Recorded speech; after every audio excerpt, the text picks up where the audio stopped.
we just kept refining the prototypes until we came out with something. But we had 6 before we landed on the 7th one, which is what you see in the stores.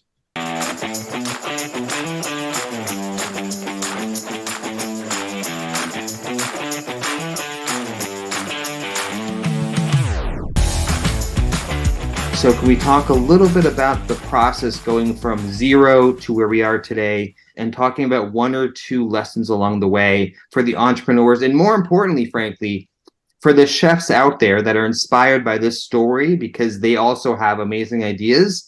Yeah. So, I mean, really, it was, when we came up with the concept, Kirk and I had been, like we said, inventing for, 6 years at that point. So we knew the process, but we never really had manufactured anything at scale.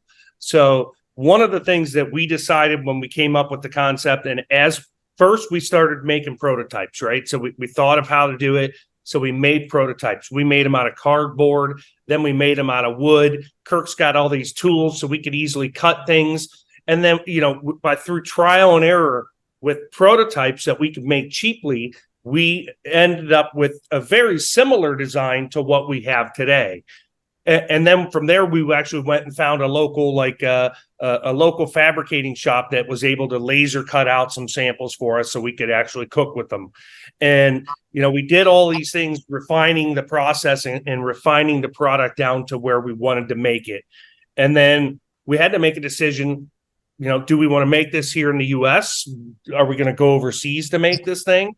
And Kirk and I made a decision, based on, our beliefs and our values, that we wanted to make it here in the US. And, being in Ohio, we're close to Cleveland, Ohio. This was the Rust Belt. There's still a lot of manufacturing here. So within 1 hour of our headquarters in Canton, Ohio, we were able to source everything we needed to mass produce and launch this product to the world, right from Canton, Ohio. That's outstanding. Yeah, and we had like 7 different we had 6 prototypes. By the time we got to our 7th one, that was the one that we stuck with.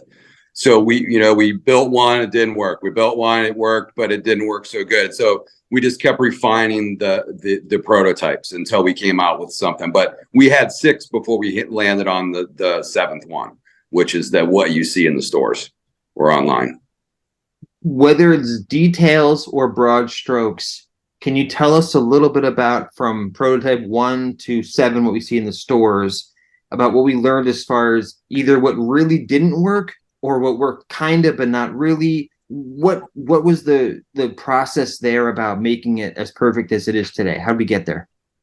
Well, when you're doing a prototype, obviously you have to solve a problem, and when you build a product, it has to work correctly, or you're gonna get bad reviews.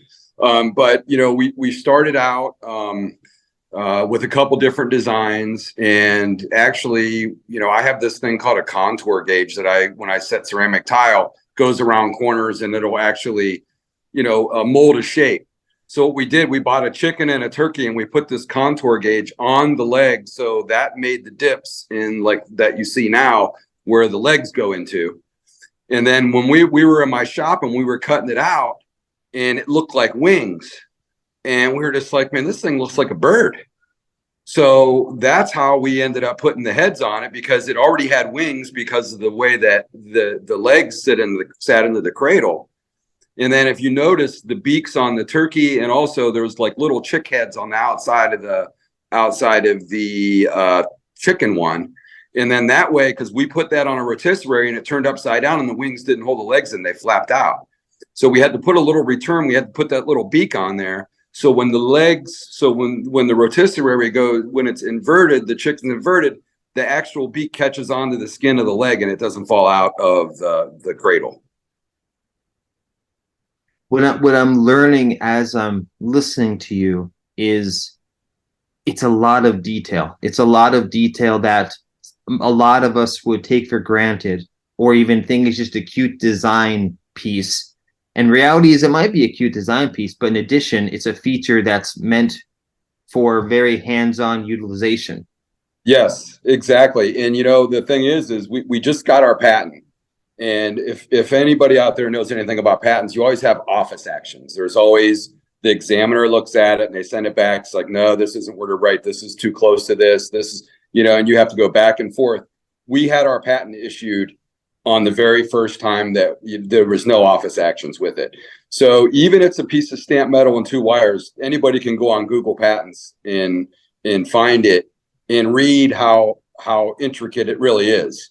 And all the structure in that little piece of metal, there is so much structure in there, but you really don't know, unless you read and see how in depth it is. It's kind of crazy, actually. Thank you so much to both of you for your time and for sharing your expertise and your inspiration. So for people watching and listening today, tell us the website, social media, where to find you, where to browse your products, where to learn more about you. So you want to go, the first thing for our product is turbotrusser.com.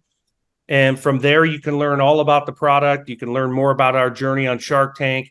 And then you can make your decision if you want to buy from our website, or you can go to Amazon. We're on Amazon. We're Prime across the country. So most people choose that as their route to purchase. It's super easy. You can find us on all the regular social media at Turbo Trusser on Facebook, Instagram, TikTok. And then personally, you can find me, Brian Helisinski, on LinkedIn, connect with us, and be happy to chat or answer any questions with anybody. Yeah, very good. Yeah, me too. Same. I'm on LinkedIn as well. Kirk Hyust, Hyust. But yeah, you can reach out if you have any questions. I write, a lot of the PPAs and the provisional patent applications and stuff. So any kind of questions, how to cook a good bird, we're accessible. We want to help. We want to help anybody out there that we can, because we've had a lot of people help us along the way. Brian, huge thank you. Kirk, huge thank you. Thank you for your knowledge. Thank you for your generosity. Thank you for your business experience. Guys, I really appreciate your time and your conversation today. Thank you for stopping by. Thank you for having us. Thanks so much for having us. Very nice.